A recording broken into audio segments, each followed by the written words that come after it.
오늘 공독한 말씀 중심에서 주업, 메인 비즈니스 이 제목의 말씀으로 하나님 앞에 말씀을 듣도록 하겠습니다.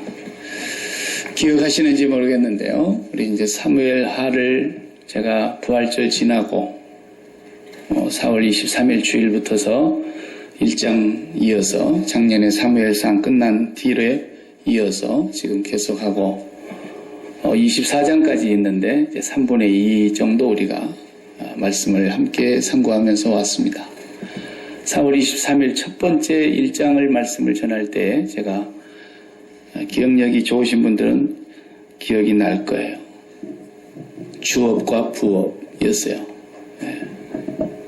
그 주얼이었는지는 기억 안 나도 그것이 생각이 나야 정상인데 1년도 안 가서 다 달아나 버렸다 그러면은 저야 뭐 감사하죠. 내년에 또 하면 되니까. 그렇지 않습니까? 근데 이 주업이 오늘 왜 이 말씀을 다시 가져왔느냐 하면 다윗이 우리가 참 위대한 성군이라고 본 다윗이 우리가 얼마 전에 바닥을 치는 걸 봤지 않습니까? 사람은 아무도 본받을 자가 없어요. 잘하다가도 어느 날 보면 바닥을 치고 있는 것이 나 자신인 것을 발견하게 되기 때문에 내가 이거밖에 안 됐구나. 비로소 자신을 아는 거예요. 그런 실패를 많이 해본 사람이라야 믿음이 자랍니다. 나는 아무렇지도 않아. 나는 괜찮아. 나는 대단한 사람이야. 이런 사람 치고 잘된 사람을 제가 지금까지 찾고 있는 중이에요. 없어요. 절대로 없어요. 아브라함을 봐도 시시콜콜하고요. 우리 믿음의 조상이라고 해서 대단한 분이 아니에요. 하나님이 위대하시기 때문에 우리 주님의 십자가의 구속의 은혜가 너무 크기 때문에 우리가 살아나고 다시 회복되고 그러는 것이지 그 사람이 강해서 그런 게 아닙니다. 하나님이 가장 사랑하시는 분은 가장 자기가 약하다는 것을 깨닫게 해주세요. 바울 같은 사람은 워낙에 강하니까 정말 그 전도하는 열정이나 믿음을 지키는 그 태도를 보면 바늘을 찔러도 안 들어갈 정도로 곧곧하고 강인하고 그런 모습만 우리가 보게 되잖아요. 하나님 아예 그냥 거기는 병을 하나를 가시를 박아가지고 정말 약하게 만들어서 약할 때 강하다는 것을 고백하게 하셨어요. 그러니까 우리 인생이 너무 강하려고 그러면 안 됩니다. 항상 하나님 오늘 또 은혜로 살았습니다. 이걸 깨닫는 사람이 믿음의 사람인 거예요. 오래 믿어도 장사가 없어요. 목사가 되고 목사 위에는 뭐가 있는 것도 몰라도 장사가 없어요. 목사도 텔레비전에서 나온 뉴스 들어보면 정말 타입보다도 더 험악한 사람들도 가끔 나오지 않습니까? 선교사 보내놨더니 그 짓거리를 안 하나. 별 사람이 다 있어요. 그렇기 때문에 다윗이 바닥을 치는 모습을 보면서 나를 보라는 거예요. 골리앗 앞에 섰던 그런 위대한 믿음을 가진 소년이었던 건 그런 다윗이 어떻게 하나님이 없는 사람처럼 그렇게 해버릴 수가 있냐는 거예요. 그게 인간이라는 것입니다. 그것을 보면서 오늘 또 제가 여러분에게 또 우리의 메인 비즈니스가 뭔가 지금까지 다 여러분 비즈니스하고 살아왔는데 진짜 비즈니스는 뭐냐 그걸 알아야 되는 거예요. 세상 사람들의 비즈니스는 자기를 실현하는 거예요. 내가 이런 사람이다 말이야. 자수성가했단 말이야. 우리 부모님으로부터 한 푼도 내가 받은 게 없는데 내가 정말 지금까지 머리끝으로 손끝 발끝 다 써서 내가 이렇게 했다. 그러면서 세상 사람들 앞에서 뭔가 할 말이 있고 자식을 낳아서 자식도 좋은 대학까지 보내가지고 좋은 직장에 들어가게 해가지고 좋은 결혼을 하게 해가지고 또 그 자식이 좋은 손자 손녀를 낳아가지고 그 손자 손녀를 또 좋은 학교를 밀어나가지고 계속해서 인간들은 그런 것이 자기들의 주업인 줄 알아요. 그것은 하나님이 없는 사람들의 인생관인 거예요. 하나님을 아버지로 모시고 사는 사람들의 인생관은 이 모든 세상에서 사는 삶은 세컨 잡이다. 내가 지금까지 머리를 맞대고 평생 살아온 자식 키우는 일, 사업 일구는 일, 돈 버는 일, 건강 관리하는 일 전체가 다 이게 뭔지 아세요? 부업입니다. 부업. 그걸 철저하게 깨달아야 된다는 것을 오늘 말씀을 통해서 다윗을 통해서 하나님이 가르쳐 주시려고 하는 거예요. 전에도 제가 얘기했죠. 첫 번 시작했을 때 스쿨이라고 하는 학교. 이 학교라는 단어가 그리스 말에서 온 단어예요. 스콜레라는 단어에서 어원이 된 건데 그 스콜레라는 단어가 뭔지 아세요? 기억나세요? 여가라는 뜻이에요. 여가. 레저 산업에 휴가 가고 가서 즐기고 하는 여가라는 스콜레라는 단어에서 스쿨이 왔다니까. 애들이 그냥 머리 깨지도록 죽도록 공부하고 있는 그 학교가 여가라는 단어에서 왔다니까요. 공부는 놀면서 하는 거예요. 그래서 진짜 공부한 애들 보면 다 놀면서 하더라고요. 진짜 공부 잘하는 애들 보면 운동을 왜 그리 잘하는지 몰라요. 공부밖에 나는 모르는 줄 알았는데 진짜 다 잘해요. 왜? 놀면서 공부하니까. 여가라는 거예요. 고대 그리스 사람들이 그런 말을 거기서 지은 거예요. 우리 삶이 정말 허리가 휘일 정도로 힘들다는 거 우리 다 경험하고 있고 알고 있죠. 그러나 우리 예수 믿는 사람들은 그 잡이 주업이 아니라는 거예요. 그것은 우리 예수 믿는 사람들이 세상에 보여줘야 될 세컨 잡이고 내 마이 비즈니스가 아니다라는 거죠. 네. 이것은 우리 성도들이 철저하게 삶으로 이제 보여줘야 됩니다. 이 이민사회의 삶이 얼마나 힘들다는 것은 저보다도 여러분이 더 잘 알고 있고 이민 삶이 얼마나 힘들면 사람들이 막 말을 지어내가지고 힘든 얘기를 그렇게 표현하잖아요. 어떤 노 신사가 광장에 군인 사람들이 많이 몰려있는 광장에 코끼리 한 마리를 데리고 나와가지고 코끼리를 눈물을 나게 하는 사람은 상을 주겠습니다.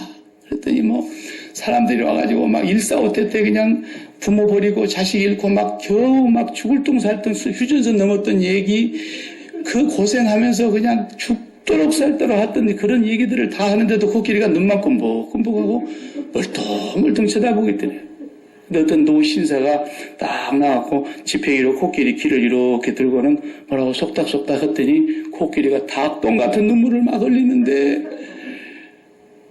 그래서 그건 뭔 얘기했길래 그렇게 우느냐고 그랬더니 내가 이민교에 목회한 얘기 좀 했다고.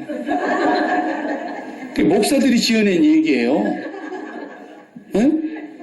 이민의 삶이 그렇게 힘드니까 그 사람들이 또 교회에 들어와가지고 얼마나 마음이 힘드냐는 거예요. 그러니까 조금만 비어트러지면 싸우고 조금만 목사가 자기들 속 안 알아주면 그냥 이 교회 갔다 저 교회 갔다 그러고 그러니까 그 목사도 사업은 안 해봤고 목회만 해봤는데 이민 목회가 그렇게 힘들었던가 봐요. 그 나중에는 이 코끼리 아빠를 아예 그냥 들게 하는 사람은 더 큰 상을 주겠다 그랬더니 아무도 못하고 소리를 질러도 안 되고 다리를 걷어차도 안 되는데 아까 그 노신사가 또 나와갖고 이렇게 얘기해. 그러니까 그냥 코끼리가 두 발을 다 들더라죠. 아빠를. 그게 뭐라 그랬어요? 그러니까 내 말대로 안 들으면 너 이민교회 담임 목사 시켜버린다. 얼마나 힘들면 이민사회에 그런 얘기가 만들어졌겠어요. 여러분들도 뭐 얘기 하나 지어내보라 그러면 지어낼 거라고. 에? 그런데 그렇게 힘든 삶을 살아도 우리가 보여줘야 될 게 뭐냐면 나는 이거 세컨잡이야. 이렇게 우리가 살아갈 하나님을 모시고 있다는 거예요. 다윗을 통해서 우리에게 그걸 가르쳐 주려고 그러는 거예요. 바닥을 친 인생인데 다윗이 말이에요. 사실 솔직히 말해서 우리끼리는 있는 얘기로 우리 그렇게 안 살았잖아요. 다윗같이는. 응? 그런데 이 바닥을 친 다윗의 모습이 오늘에 와서 다시 다윗이 최전성기의 신앙으로 회복이 되는 거예요. 언제? 지금 매맞고 있는데. 하나님께 매맞고 있는데. 계속 매맞잖아요. 18장까지 매맞는 거 우리가 계속 볼 거예요. 계속 매를 맞는데 다윗의 신앙이 최고조로 다시 올라가는 거예요. 전성기로 회복이 되는 거예요. 그래서 다윗이 시편 119편에 고난당한 것이 내게 유익이 되었다는, 그것 때문에 내가 주님의 율례를 배우게 되었습니다. 우리의 삶 속에서 그렇게 힘든 이민 생활인데 너희들 어떻게 이렇게 재밌게 사냐? 왜? 나는 이것이 여가 활동이라고 생각하기 때문이다. 내 주업이 딴 데 있단 말이에요. 메인 비즈니스가 나는 이게 아니기 때문에 그런다. 시간이 남아 돌아가서 마치 여가 생활을 즐기는 사람처럼 이민 생활을 할 수 있는 길이 하나님께 있다는 거예요. 그걸 우리가 보여줘야 된다는 거예요. 다윗도 그걸 보여주고 있어요, 우리에게 지금. 이 사건이 오늘 본문에서 나오고 있는 사건입니다. 우리가 내용을 앞에서 계속 읽어와서 이제 드라마처럼 머릿속에 쫙 있잖아요. 압살롬은 참 집요한 사람이에요. 자기 친여동생을 겁탈한 배다른 그 형을 표정 하나 바뀌지 않고 아주 2년 동안 꼭 참고, 그러다가 결정적인 순간에 죽여버렸어요. 그리고 외갓집으로 도망가서 또 3년이 흘렀어요. 어찌됐든 간에 이제 다시 돌아왔지 않습니까? 돌아왔는데요, 4년 동안을 집요하게 또 표정 관리를 하면서 문의를 꾸미고 있었어요. 아무도 눈치를 채지 못했어요. 아버지로부터 신하들, 요압 장군, 모든 대소신료들도 눈치를 채지 못했어요. 얼마나 집요한 사람인가 보십시오. 4년 동안을 사람들의 마음을 도적질하는데요, 자기는 하나님 안 믿는 사람이에요. 그 술땅에서 이방나라 왕의 공주가 시집와갖고 낳은 자식이니까 이거 하나님도 모르는 그런 자식이라고요. 그런데 아버지 앞에 거짓말하는 거 보십시오. 7절 8절에 오면 우리가 읽지 않은 부분이지만, 아버지, 제가 애갓집에 도망가 있었을 때 하나님 앞에 맹세한 것이 있습니다. 그 서원을 지키려고 그러면 제가 헤브론에 가야 되겠습니다. 헤브론은 지금으로 말하자면 수도는 아니지만 수도 다음 가는 동네예요. 그러니까 거기에 가서 제가 하나님 앞에 서원한 것을 지키게 해주십시오. 그러니까 아버지가 꼴딱 속아가지고 그래 가거라 그랬어요. 거기서 뭐 한 겁니까? 지금까지 4년 동안 백성들의 마음을 자기에게로 돌렸어요. 어떻게 했는지 아세요? 궁궐 앞에서 보통 재판이 이루어지는데 왕이 재판을 하게 돼 있어요. 왕이 안 하게 되면 대체사장이나 이런 사람들이 하게 돼 있어요. 그런데 재판정에 억울한 일을 가지고 오는 모든 사람들을 압살롬이 다 먼저 만나는 거예요. 왕을 만나기 전에 먼저 나한테 얘기하시오. 막 억울하고 분통 터진 얘기 얼마나 많이 가져옵니까? 그때마다 압살롬이 뭐라고 대답을 하냐면, 야, 듣고 보니 정말 너무너무 애가 타고 고통스럽고 힘들었겠다고. 그런데 지금 왕께서 너무 바빠가지고 이런 일까지 다 송사를 살필 시간도 없고 여지도 없고 사람도 없다. 정말 내가 왕이 됐다면은 내가 이 일을 깨끗이 해결해 줄 수 있었을 텐데, 막 이러면서 그 억울하게 서러워서 온 사람들의 마음을 그렇게 도적질을 다 해버린 거예요. 백성들이 압살롬을 알기를 그놈이 배다른 형제를 죽였다더라. 그리고 애가 집에 도망갔다가 3년 만에 겨우 나타났는데 참 무지막지한 놈이다. 이리 소문이 나는 줄 알았는데 와서 직접 얼굴을 대면하고 대화해보니까 그 사람 쓸만하더라고. 우리같이 억울하고 서른 사람들 속도 잘 알고 그런 사람이 이 나라의 왕이 돼야 되는데 이렇게 사람들의 마음이 압살롬에게로 쏠렸다고. 우리가 읽지 않는 앞에 부분이 그 내용이에요. 그리고는 아버지를 속여서 헤브론으로 갑니다. 아주 특별히 무장된 200명의 부하들이 같이 은밀하게 따라갑니다. 그리고 헤브론에서 영모를 꾸민 거예요. 그 영모가 뭡니까? 아버지 다윗을 이번에 죽여야 되겠다는 거예요. 정말 압살할 놈이에요. 어떻게 이름도 잘 지었어? 응? 아버지가 무슨 잘못이 있습니까? 아버지가 잘못했다면 정수리부터서 발바닥까지 너무너무 흠이 없이 잘난 녀석이라 마음이 좀 더 간 것뿐이라. 그리고 사랑한 거예요.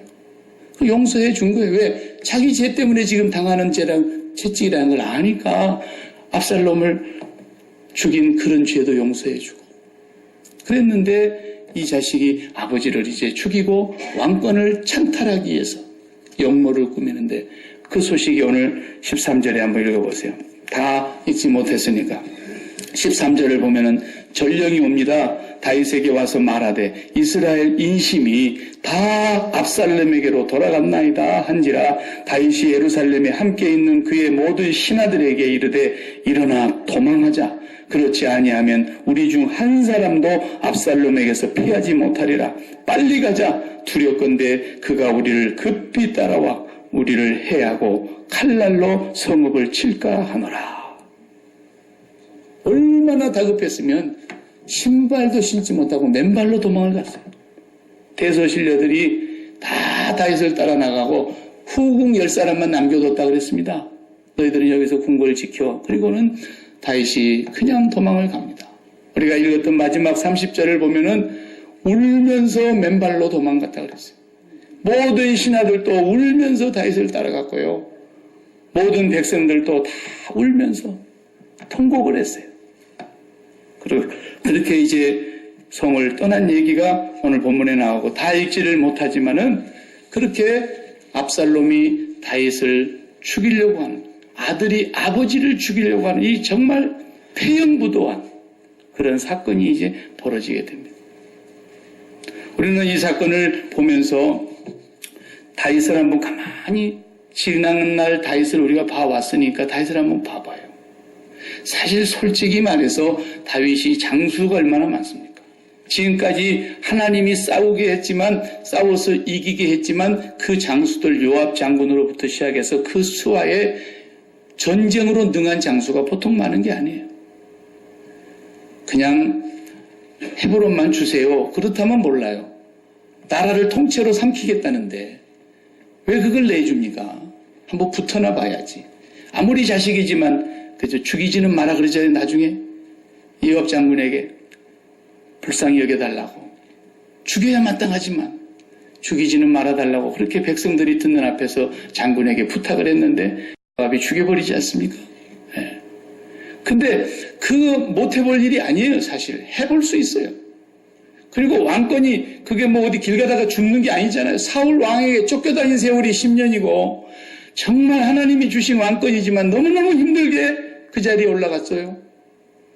그냥 내줘요. 왜 그걸? 예?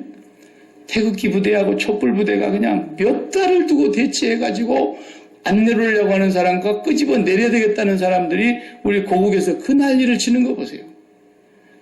그러나 이 왕권은 전제 군주입니다. 절대적인 왕권입니다. 3권을 다 다스리는 거예요. 이런 왕권을 가진 왕이 지금까지 그래도 자기가 경험적으로 봐도 틀림없이 싸워볼 만한데 그냥 물러나잖아요. 도망가는 거예요. 울면서 가는 거예요. 왕권이 아까워서 패배해서 울고 가는 게 아니라고 봐요.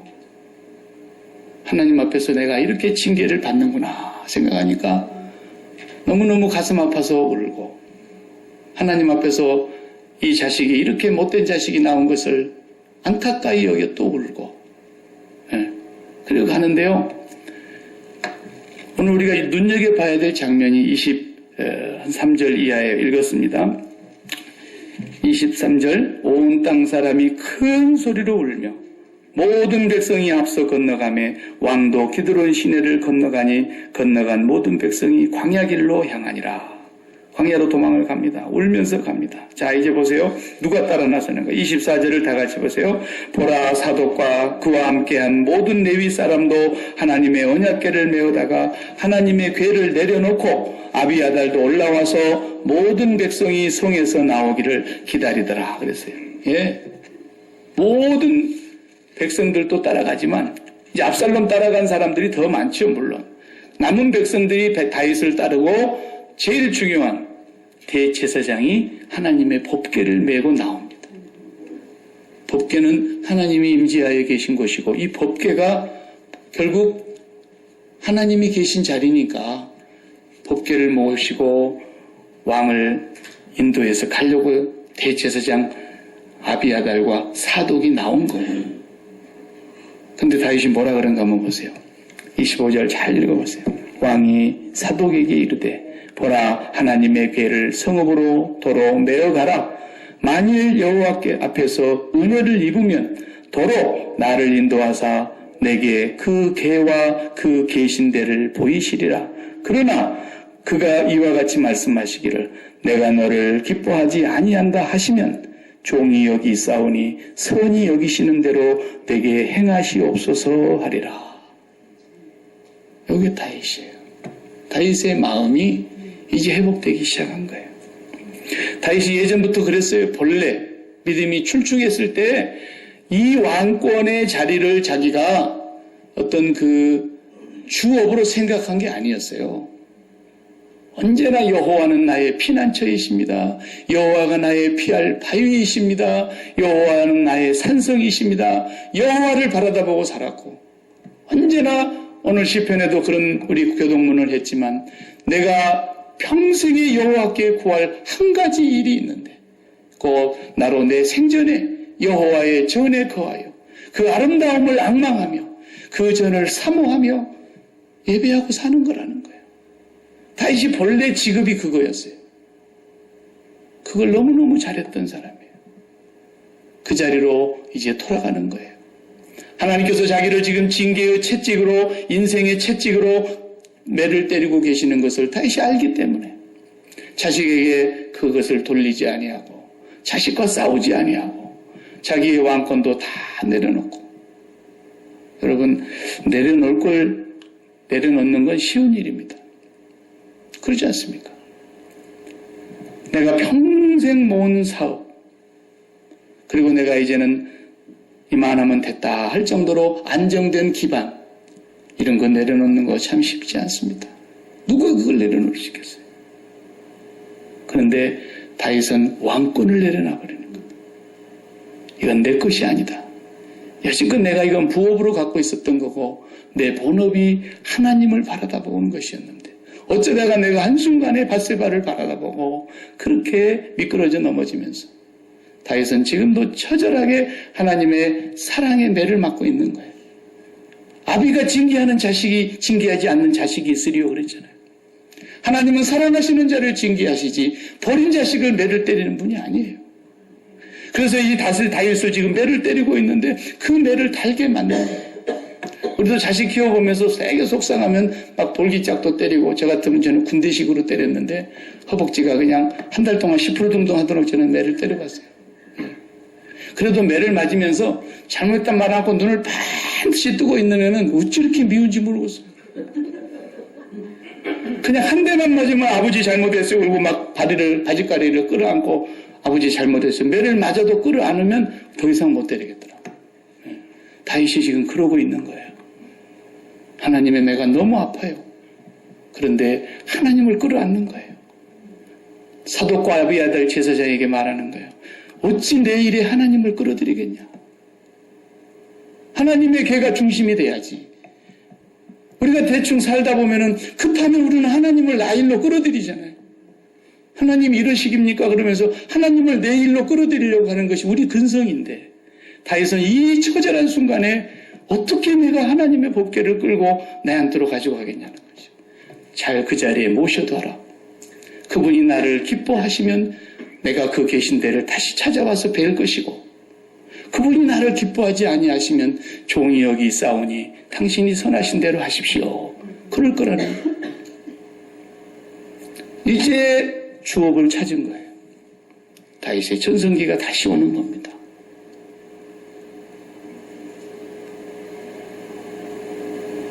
엄마 역할하는 거 절대 주업 아닙니다. 그런 거 속지 말아야 돼요. 이 세상 어떤 일이라도 우리 흔히 하는 말 가운데 그러죠.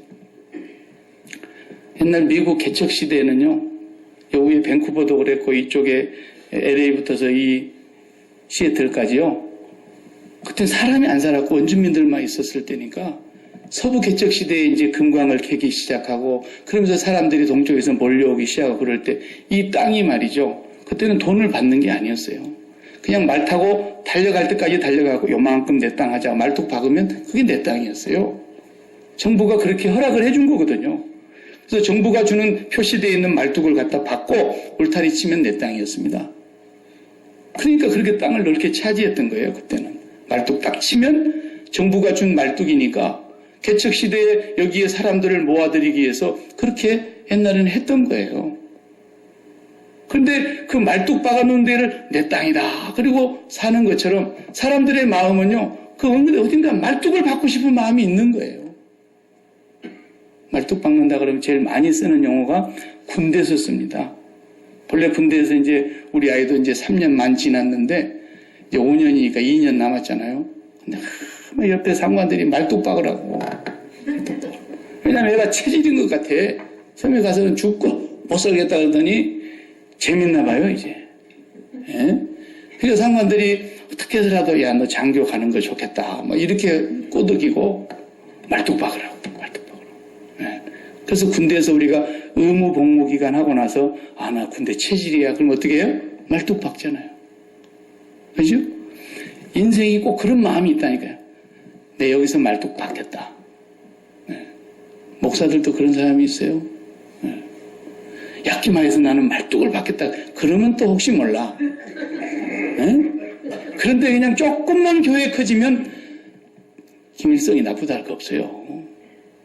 그냥 김정일한테 물려주고 그 다음에 김정은이한테 물려주고 또 이번에 아들 하나 낳았으니까 또 4대째 물려줄 거예요 이제. 예. 목사도 그러는 판에 뭐 누구를 욕하겠어요. 약기마 교회를 자기가 목회하고 있다가 자식한테 물려준다면 난 존경하겠어. 세상 전지에 다 말뚝 박으려고 그래 사람이. 내가 목사니까 목사 욕에 이제 누구 욕을 하고 그랬어요. 그러나 우리 인생은 다 마찬가지예요. 조금만 안정되면 거기 말뚝 박으려고 그러고 이 세상에 어디 말뚝 박을 때가 있어요. 결국은 빈손으로 갈 것이고 내가 빈손으로 떠나도 나를 영원히 떠나지 아니할 분은 우리 주 예수 그리스도의 아버지 하나님밖에 없어요. 어디다 말뚝을 박아요. 다윗이 모든 걸 다 잃어버렸어요. 이 왕권까지도 그냥 줘버리는 거예요. 내 이거 주업이 아니다. 나는 이제 본업을 찾았다. 내 주업을 찾았다는 거예요. 그리고 하나님이 나를 기뻐 여기지 않으신다면 나는 더 이상 여기 못 올 거고 못 돌아올 거고 하나님이 긍휼히 여기셔서 내가 다시 되돌아온다면 그 계신대를 내가 배울 거라 그랬어요. 우리 신앙생활을 그렇게 해야 하고 우리 인생살이를 그렇게 살아야 돼. 자식한테 말뚝 박은 사람 제일 비참하게 됩니다. 내가 항상 얘기하잖아요. 평소에는 좋은 것 같아도 일단 붙여놓으면 여우가 돼요. 붙여놓으면. 평소에는 좋아 보이는데 붙여놓으면 도둑놈이 돼요. 어디도 우리가 말뚝 박으려고 생각하지를 말아요. 우리는 오직 위의 것을 찾아야 되고 하늘의 말뚝 박고 살아야 돼요. 그 아버지께 우리의 마음을 다 드리고 살아야 돼요. 다윗이 최초에 그런 사람이었잖아요. 하나님을 전적으로 사랑했던 사람이에요. 하나님 외에는 두려울 것이 없었던 사람이에요. 하나님 한 분에게만 기쁨이 되고 이쁨이 된다면 그 사람은 어디를 가도 승리했던 사람이에요. 사울의 칼날이 그렇게 서슬이 시퍼래서 자기를 죽이려고 쫓아다닐 때도 칼날에서 피하게 해주었고 눈앞에서 그냥 한 번만 맘먹고 찔러버리면 죽어버릴 수 있는 그 자리 앞에까지 와서 똥을 누고 있는데 거기 살려주고 보냈어요. 그렇게 하나님만 쳐다봤던 사람이에요.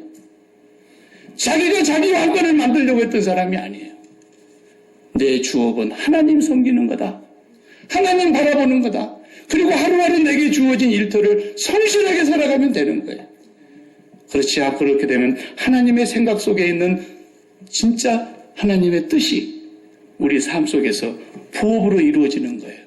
그래서 우리가 지금 부업을 갖고 사는 것이고 우리는 주업 하나만 잘하면 그것만 잘 챙기면 된다는 거죠.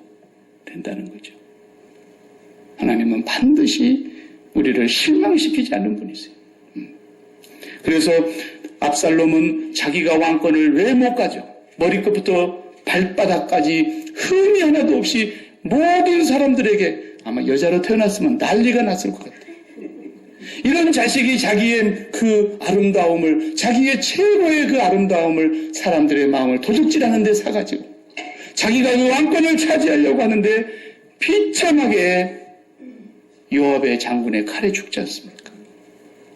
다윗은 그래도 그런 불안당 같은 폐영부도한 자식을 살려달라고 다윗이 장군에게 부탁을 했는데도 요압이 죽여버려요. 하나님은 오늘도 우리를 사랑하시는 것은 변함이 없습니다.